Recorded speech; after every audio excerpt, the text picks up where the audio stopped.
Hello दोस्तों, welcome back to my YouTube channel. दोस्तों, आज की इस वीडियो में हम पढ़ेंगे इलेक्ट्रिक करंट का चौथा चैप्टर, जो लेक्चर 3 है। इलेक्ट्रिक करंट हमारे 10th के फिजिक्स का चौथा चैप्टर है। यदि आप इस वीडियो को अच्छे से पढ़ते हैं तो आपके बोर्ड एग्जाम में काफ़ी हेल्पफुल होगा। तो आशा करता हूँ कि आप इस सभी वीडियो को ध्यान से पढ़ेंगे और याद रखेंगे, ताकि आपको बोर्ड एग्जाम में कोई भी दिक्कत नहीं होगा। तो आशा करता हूँ कि आप वीडियो को फुल वॉच करेंगे और सभी क्वेश्चन को ध्यान से याद में रखेंगे। तो चलिए क्वेश्चन की तरफ बढ़ते हैं। देखिए यहाँ पहला क्वेश्चन क्या है, विद्युत धारा के तापीय प्रभाव का उपयोग किसमें नहीं होता है। विद्युत धारा के तापीय प्रभाव का उपयोग किसमें नहीं होता है। ऑप्शन ए है विद्युत हीटर में, ऑप्शन बी है विद्युत इस्त्री में, ऑप्शन सी है विद्युत बल्ब में, ऑप्शन डी है विद्युत पंखा में। तो विद्युत धारा का तापीय प्रभाव का उपयोग किसमें नहीं होता है, जिसका उपयोग, इसका सही उत्तर क्या होगा, विद्युत पंखा। विद्युत पंखा में इसका उपयोग नहीं होता है। इसको अच्छे से ध्यान में रखिए, ये काफ़ी इंपॉर्टेंट क्वेश्चन है, वीवीआई क्वेश्चन में आएगा।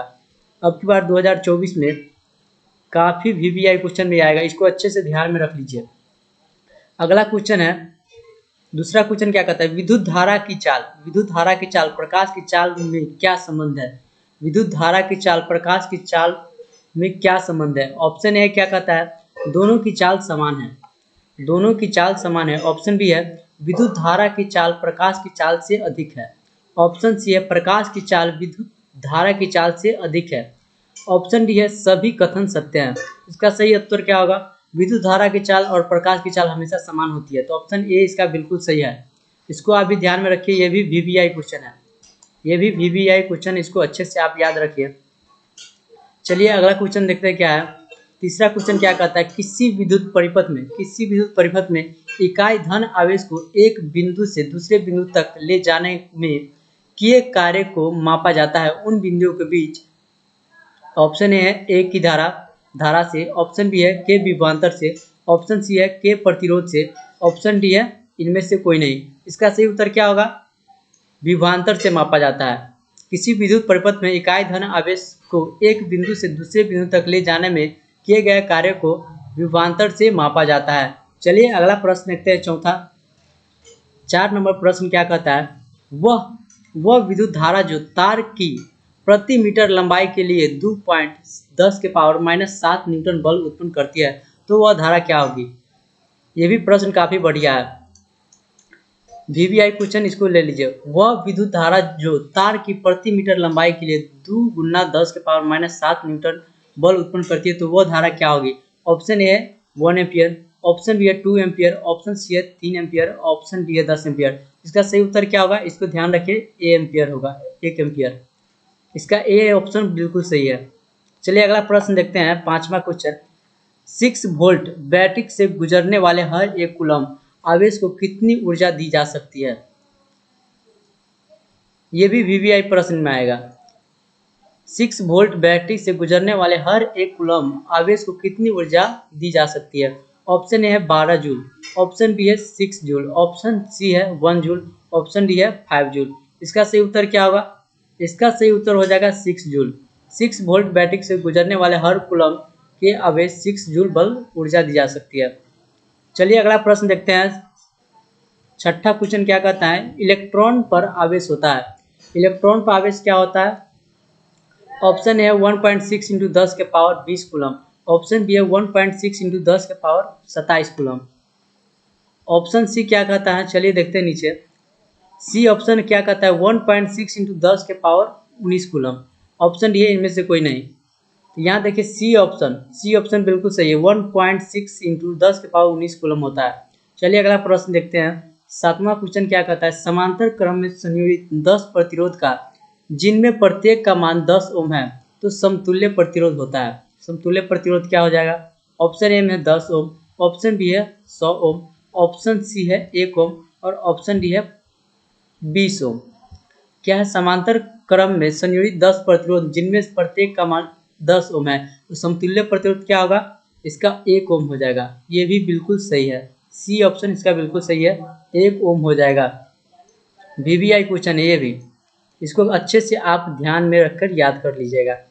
चलिए अगला प्रश्न देखते हैं, अगर बैटरी से केवल प्रतिरोध के एक समूह संयोजित है तो स्रोत की ऊर्जा निरंतर पूर्ण से किस ऊर्जा में परिवर्तित होगा?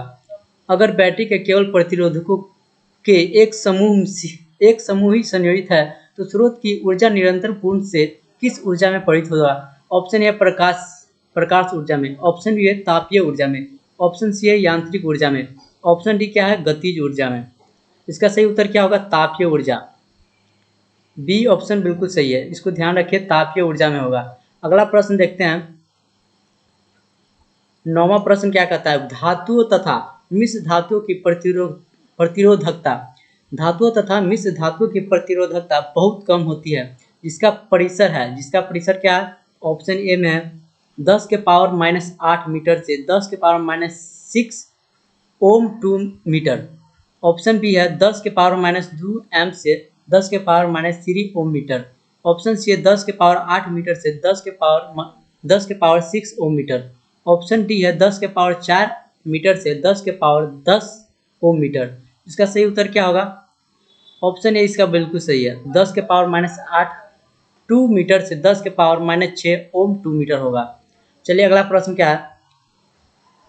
10वां प्रश्न क्या? अर्धचालक का ताप बढ़ने से उसका प्रतिरोध क्या होता है? अर्धचालक का ताप बढ़ने से उसका प्रतिरोध क्या होता है? उसका प्रतिरोध ऑप्शन ए है बढ़ता है, ऑप्शन बी है घटता है, ऑप्शन सी है अपरिवर्तनीय रहता है और ऑप्शन डी है इनमें से कोई नहीं। तो इसका सही उत्तर क्या होगा? अपरिवर्तनीय रहता है। अर्धचालक का ताप बढ़ने से उसका प्रतिरोध अपरिवर्तनीय रहता है। इसको ध्यान में रखिए, ये भी वीवीआई क्वेश्चन है। वीवीआई क्वेश्चन 2024 के वीवीआई क्वेश्चन है, इसमें आने वाला है। आप लोग इस सभी क्वेश्चन को ध्यान से याद कीजिए ताकि आपके लिए ये क्वेश्चन बढ़िया है। 11 नंबर क्वेश्चन है, यदि चांदी के तार का ताप बढ़ाया जाए तो उसका प्रतिरोध क्या होगा? चांदी के तार पर ताप बढ़ाया जाए तो उसका प्रतिरोध ऑप्शन ए बढ़ेगा, ऑप्शन बी घटेगा, ऑप्शन सी है अपरिवर्तनीय रहेगा, ऑप्शन डी है इनमें से कोई नहीं। तो इसका सही उत्तर क्या होगा? चांदी के तार पर ताप बढ़ाया जाए तो उसका प्रतिरोध भी बढ़ जाएगा। ऑप्शन ए इसका बिल्कुल सही है, वीवीआई क्वेश्चन है ये भी। चलिए अगला प्रश्न देखते हैं 12 नंबर। यदि R1 तथा R2 दो प्रतिरोध समांतर श्रेणी में जुड़े हैं तो समतुल्य प्रतिरोध क्या होगा? यदि R1 और R2 दो प्रतिरोध समांतर श्रेणी में जुड़े हैं तो समतुल्य प्रतिरोध क्या होगा? ऑप्शन ए में R1 से अधिक, ऑप्शन बी है R2 से अधिक, ऑप्शन सी है प्रत्येक से कम, ऑप्शन डी है इनमें से कोई नहीं। इसका सही उत्तर क्या होगा? प्रत्येक से कम हो जाएगा। यदि R1 R2 दो प्रतिरोध समांतर श्रेणी में जुड़े हो तो वो उसका समतुल्य प्रतिरोध R1 R2 से हमेशा क्या होगा? कम होगा। तो ऑप्शन सी है प्रत्येक से कम होगा, यही इसका सही उत्तर है। चलिए अगला प्रश्न देखते हैं 13 नंबर। यदि चार समान प्रतिरोध को श्रेणी क्रम में जोड़ा जाता है, यदि चार समान प्रतिरोध को श्रेणी क्रम में जोड़ा जाता है तो उसका तुल्य प्रतिरोध 20 ओम होता है। प्रत्येक प्रतिरोध क्या होगा? ऑप्शन ए है 5 ओम, ऑप्शन बी है 10 ओम, ऑप्शन सी है 2.5 ओम, ऑप्शन डी है इनमें से कोई नहीं होगा। इसका सही उत्तर क्या होगा? इसका सही उत्तर क्या होगा? ऑप्शन ए 5 ओम हो जाएगा। चलिए अगला प्रश्न क्या है? 14 नंबर क्वेश्चन है, धातुओं में धारावाहक होते हैं, धातुओं में धारावाहक क्या होता है? ये सभी वीवीआई क्वेश्चन है, इसको याद रखिए ताकि आपको बोर्ड एग्जाम में कोई भी दिक्कत नहीं होगी। तो ऑप्शन ए में क्या है? प्रोटॉन है, ऑप्शन बी है मुक्त इलेक्ट्रॉन है, ऑप्शन सी है कोर इलेक्ट्रॉन है, ऑप्शन डी है इनमें से कोई नहीं। इसका सही उत्तर क्या होगा? ऑप्शन बी मुक्त इलेक्ट्रॉन होता है। धातुओं में धारावाहक क्या होता है? मुक्त इलेक्ट्रॉन होता है। अगला प्रश्न क्या है? 15 नंबर। एक बल्ब से मिनट में 120 कूलम आवेश प्रवाहित हो रहा है। एक बल्ब से 1 मिनट में 120 कूलम आवेश प्रवाहित हो रहा है तो विद्युत धारा का मान ज्ञात करें। इसमें क्या है? 1 एम्पियर है ऑप्शन ए, ऑप्शन बी है 2 एम्पियर, ऑप्शन सी है 3 एम्पियर, ऑप्शन डी है 4 एम्पियर। इसका सही उत्तर क्या होगा? इसका सही उत्तर होगा 2 एम्पियर होता है। एक बल्ब से 1 मिनट में 120 कूलम प्रवाहित हो रहा है तो उसका विद्युत धारा का मान क्या होगा? 2 एम्पियर हो जाएगा। अगला प्रश्न क्या है? 16 नंबर। किस उपकरण में धन और ऋण का चिन्ह नहीं होता है? किस उपकरण में धन और ऋण का चिन्ह नहीं होता है? ऑप्शन ए एमीटर में, ऑप्शन बी है वोल्ट मीटर में, ऑप्शन सी है कुंडली में, ऑप्शन डी है विद्युत सेल में। देखिए विद्युत सेल में भी प्लस माइनस का चिन्ह होता है, वोल्ट मीटर में भी होता है प्लस माइनस का चिन्ह, एमीटर में भी होता है, कुंडली में नहीं होता है। सी ऑप्शन इसका बिल्कुल सही है, कुंडली में धन और ऋण का चिन्ह नहीं होता है। चलिए अगला प्रश्न देखते हैं क्या है। 17 नंबर क्वेश्चन क्या है, लंबाई बढ़ने से तार का प्रतिरोध क्या होता है। लंबाई बढ़ने से तार का प्रतिरोध क्या होता है। ऑप्शन क्या है, बढ़ता है। ऑप्शन बी है, घटता है। ऑप्शन सी है, कोई परिवर्तन नहीं होता है। ऑप्शन डी है, इनमें से कोई नहीं। इसका सही उत्तर क्या होगा, लंबाई बढ़ने से तार का प्रतिरोध भी बढ़ जाता है। ऑप्शन ए इसका बिल्कुल सही है, बढ़ जाएगा। चलिए अगला प्रश्न क्या है, 18 नंबर क्वेश्चन क्या कहता है, यदि 5 समान प्रतिरोध को समांतर क्रम में जोड़ने पर उनका तुल्य प्रतिरोध 10 ओम हो तो प्रत्येक प्रतिरोध क्या होगा। यदि 5 समान प्रतिरोध को समांतर क्रम में जोड़ने पर उनका तुल्य प्रतिरोध 10 होता है तो प्रत्येक प्रतिरोध क्या होगा। Option A 50 ohm, option B है 25 ओम, ऑप्शन सी है 10 100 ओम, ऑप्शन डी है इनमें से कोई नहीं। तो इसका उत्तर क्या होगा, 50 ओम हो जाएगा। 50 ओम इसका बिल्कुल सही उत्तर है। 19 नंबर क्वेश्चन है, समांतर क्रम में संयोजित प्रतिरोध की संख्या घटने पर उपरांत संयोजित प्रतिरोध का कुल प्रतिरोध ऑप्शन ए में बढ़ता है, ऑप्शन बी घटता है, ऑप्शन सी अपरिवर्तित रहता है और ऑप्शन डी इनमें से कोई नहीं। तो समांतर क्रम में संयोजित प्रतिरोध की संख्या घटने से उसका प्रतिरोध बढ़ जाता है। तो ऑप्शन ए इसका क्या है, बढ़ता है, बिल्कुल सही है। ऑप्शन ए इसका सही उत्तर है। 20 नंबर क्वेश्चन है, 20 डिग्री सेल्सियस पर सिल्वर का विद्युत प्रतिरोधकता होता है। 20 डिग्री सेल्सियस पर सिल्वर का विद्युत प्रतिरोधकता होता है। ऑप्शन ए क्या है, 6.84 इंटू 10 के पावर -8 ओम मीटर। ऑप्शन बी है 10 के पावर 12 ओम मीटर। ऑप्शन सी है 49 गुना 10 के power -6 ohm metre. Option D है 1.60 इंटू 10 के पावर -8 ओम मीटर। इसका डी ऑप्शन बिल्कुल सही है। ये भी वीवीआई क्वेश्चन है, ये भी 2024 में पूछ सकता है, काफ़ी चांस इस क्वेश्चन को पूछने वाले हैं। 21 नंबर क्वेश्चन है, परिपथ में कितने अनुमतांक का फ्यूज उपयोग किया जाता है जबकि 220 वोल्ट पर 1 kW का विद्युत उपभुक्त होते हैं। ऑप्शन ए है 1 है, ऑप्शन बी है 3 है, ऑप्शन सी है 4 है, ऑप्शन डी है 5 है। इसका सही उत्तर क्या हो जाएगा, इसका सही उत्तर हो जाएगा 5 ए हो जाएगा। इस क्वेश्चन को भी ध्यान से पढ़िए आप। अगला क्वेश्चन है, परिपथ में किन्हीं दो बिंदुओं के बीच विभवांतर मापा जाता है। परिपथ में किन्हीं दो बिंदुओं के बीच विभवांतर किससे मापा जाता है। ऑप्शन ए में एमीटर से, ऑप्शन बी है वोल्ट मीटर से, ऑप्शन सी है डायनेमो से, ऑप्शन सी है डायनेमो से और ऑप्शन डी है इनमें से कोई नहीं। इसका सही उत्तर क्या हो जाएगा, परिपथ में किन्हीं दो बिंदुओं के बीच विभवांतर मापा जाता है किससे, वोल्ट मीटर से। विभवांतर हमेशा वोल्ट मीटर से मापा जाता है। विभवांतर मापने के लिए किसका उपयोग होता है, वोल्ट मीटर का। चलिए अगला प्रश्न देखते हैं, निम्न में से किसका अर्थ जल से होता है।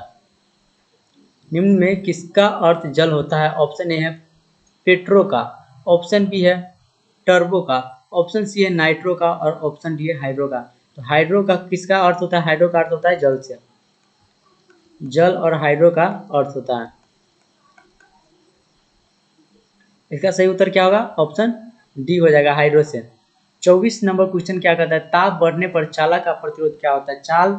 ताप बढ़ने से चालक का प्रतिरोध क्या होता है। ऑप्शन ए बढ़ता है, ऑप्शन बी घटता है, ऑप्शन सी है बढ़ता घटता नहीं है, ऑप्शन डी है इनमें से कोई नहीं। तो इसका सही उत्तर क्या हो जाएगा, बढ़ता है। ताप बढ़ने से चालक का प्रतिरोध हमेशा बढ़ता है। यदि ताप बढ़ता है तो चालक का प्रतिरोध ही बढ़ जाता है। चलिए अगला प्रश्न क्या है, रेशम द्वारा रगड़ने पर कांच की छड़ में उत्पन्न आवेश क्या होता है। रेशम द्वारा रगड़ने पर कांच की छड़ में उत्पन्न आवेश क्या होता है।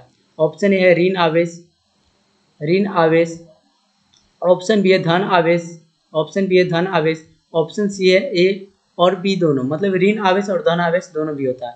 ऑप्शन डी है इनमें से कोई नहीं। तो रेशम द्वारा रगड़ने पर कांच की छड़ में उत्पन्न आवेश क्या होता है, धन आवेश होता है। रेशम से धन आवेश उत्पन्न होता है छड़ पे रगड़ने पे। चलिए अगला प्रश्न क्या है,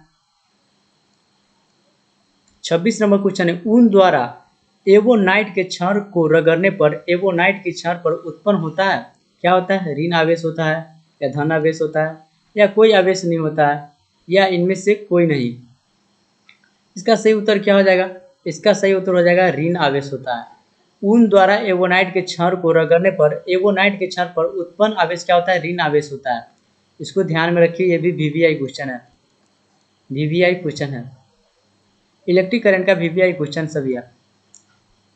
27 नंबर क्वेश्चन, दो आवेशित वस्तुओं पर लगने वाला बल पर कौन सा नियम लागू होता है? दो आवेशित वस्तुओं पर लगने वाले बल पर कौन सा नियम लागू होता है? बल है, ऑप्शन ए फैराडे का नियम, ऑप्शन बी है एम्पियर का नियम, ऑप्शन सी है कूलम का नियम, ऑप्शन डी है ओम का नियम। तो देखिए यहाँ बल पर है, बल पर कौन आता है? बल का SI मात्रक जूल होता है, कूलम होता है। इसका सही उत्तर क्या हो जाएगा? कूलम होता है, कूलम का नियम होता है। इसका सी ऑप्शन बिल्कुल सही है, इसको ध्यान में रखिए, ये भी काफी वीवीआई क्वेश्चन है। चलिए अगला क्वेश्चन देखते हैं। कूलम के नियम से के को क्या कहा जाता है? कूलम के नियम से के को क्या कहा जाता है? ऑप्शन ए है एक स्थिरांक, ऑप्शन बी है समानुपातिकता स्थिरांक, ऑप्शन सी है ए और बी दोनों, ऑप्शन डी है इनमें से कोई नहीं। तो कूलम के नियम से के को समानुपातिकता स्थिरांक कहा जाता है, समानुपातिकता स्थिरांक कहा जाता है। इसका बी ऑप्शन बिल्कुल सही है। चलिए अगला प्रश्न देखते हैं। 29 नंबर क्वेश्चन क्या कहता है? दो सदिश आवेश के बीच किस प्रकार का बल लगता है? दो सदिश आवेशों के बीच किस प्रकार का बल लगता है? ऑप्शन ए आकर्षक बल, ऑप्शन बी है कोई बल नहीं, ऑप्शन सी है प्रतिकर्षक बल, ऑप्शन डी है इनमें से कोई नहीं। इसका सही उत्तर क्या हो जाएगा? इसका सही उत्तर हो जाएगा प्रतिकर्षक बल, इसका बिल्कुल सही उत्तर है। 30 नंबर क्वेश्चन क्या है? देखिए 30 नंबर क्वेश्चन क्या है? विजातीय आवेशों के बीच किस प्रकार का बल लगता है? विजातीय आवेशों के बीच किस प्रकार का बल लगता है? ऑप्शन ए आकर्षक बल, ऑप्शन बी है प्रतिकर्षक बल, ऑप्शन सी है गुरुत्व बल, ऑप्शन डी है चुंबकीय बल। ये भी वीवीआई क्वेश्चन है, इसको ध्यान से याद रखिए ताकि आपको बोर्ड एग्जाम में कोई भी दिक्कत नहीं होगी। इसका सही उत्तर क्या होगा? आकर्षक बल हो जाएगा, ऑप्शन ए बिल्कुल सही है। तो आज के लिए बस इतना ही। लेक्चर 3 में ये 30 क्वेश्चन आपके लिए काफ़ी वीवीआई होगा। तो आप आशा करता हूँ कि आप सभी क्वेश्चन को ध्यान से याद में रखेंगे ताकि बोर्ड एग्जाम में कोई दिक्कत नहीं होगी। आपके लिए ये 30 क्वेश्चन कैसा लगा हमें कमेंट में ज़रूर बताइए, और साथ में हमारे चैनल को सब्सक्राइब जरूर कीजिए ताकि हमारे सभी वीडियो का नोटिफिकेशन सबसे पहले आपके पास पहुँचे और बेल आइकन